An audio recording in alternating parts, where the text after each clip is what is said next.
കഴിഞ്ഞൊരു വീഡിയോയിൽ ഞാൻ എങ്ങനെയാണ് എയർ ബ്രഷ് സോപ്പ് വെള്ളത്തിൽ ക്ലീൻ ചെയ്യാന്ന് പറഞ്ഞിട്ടുണ്ടായിരുന്നു.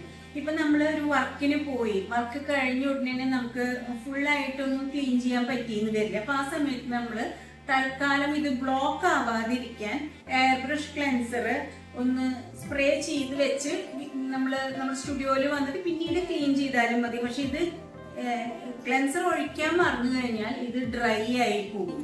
പിന്നെ നമ്മൾ ക്ലീൻ ചെയ്യുമ്പോൾ എന്താ ചെയ്യേണ്ടത് വെച്ചാൽ ക്ലെൻസർ ഒഴിച്ചു കഴിഞ്ഞിട്ട് ബാക്ക് ബബിൾ ചെയ്യാൻ ഇതിന്റെ ഈ ടിപ്പിൽ നമ്മൾ ഫിംഗർ അമർത്തിയിട്ട് നമ്മുടെ ട്രിഗർ പ്രസ് ചെയ്യുമ്പോൾ ബാക്ക് ബബിൾ ആയിട്ട് അത് ഉള്ളിൽ പ്രൊഡക്റ്റ് ഉണ്ടെങ്കിൽ അതടക്കം ലൂസായിട്ട് കിട്ടും നമുക്ക്.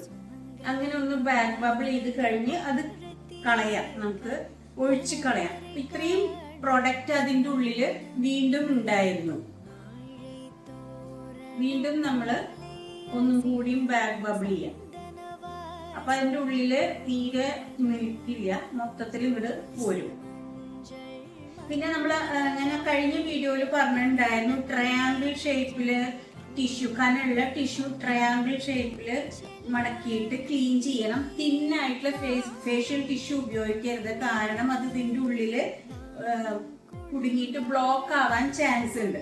അപ്പൊ അത് ഉപയോഗിക്കാതെ ഇതുപോലെ കനത്തിലെടുത്തിട്ട് ട്രയാങ്കിൾ ഷേപ്പില് ഇതിന്റെ ഉള്ളിലിട്ടിട്ട് ക്ലീൻ ചെയ്യാം. അതേപോലെ നമുക്ക് ഈ ബൗള് ഊരിയിട്ട് ഈ ബൗളൊന്നും നിലത്ത് വീഴാതെ നോക്കണം, കാരണം വീണ് കഴിഞ്ഞ് ഇതിന്റെ ഷേപ്പ് എന്തെങ്കിലും മാറ്റം വന്നു കഴിഞ്ഞാൽ ഇതില് നിൽക്കില്ല, അതില് കറക്റ്റായിട്ട് വീഴില്ല അതിലേക്ക് ഗ്രൂവിലേക്ക്. അപ്പൊ അത് ഉപയോഗിക്കാൻ പറ്റില്ല. നമുക്ക് ഇതുപോലെ ഇതിന്റെ ഉള്ളിലിട്ട് ക്ലീൻ ചെയ്തെടുക്കാം. ഇത് ഇതിന്റെ ഉള്ളിൽ കുടുങ്ങാതിരിക്കാനാണ് നമ്മൾ പറഞ്ഞത് തിക്കായിട്ട് എടുക്കണം, ട്രയാങ്കിൾ ഷേപ്പിൽ എടുത്തിട്ട് ക്ലീൻ ചെയ്യണം. ഓക്കെ.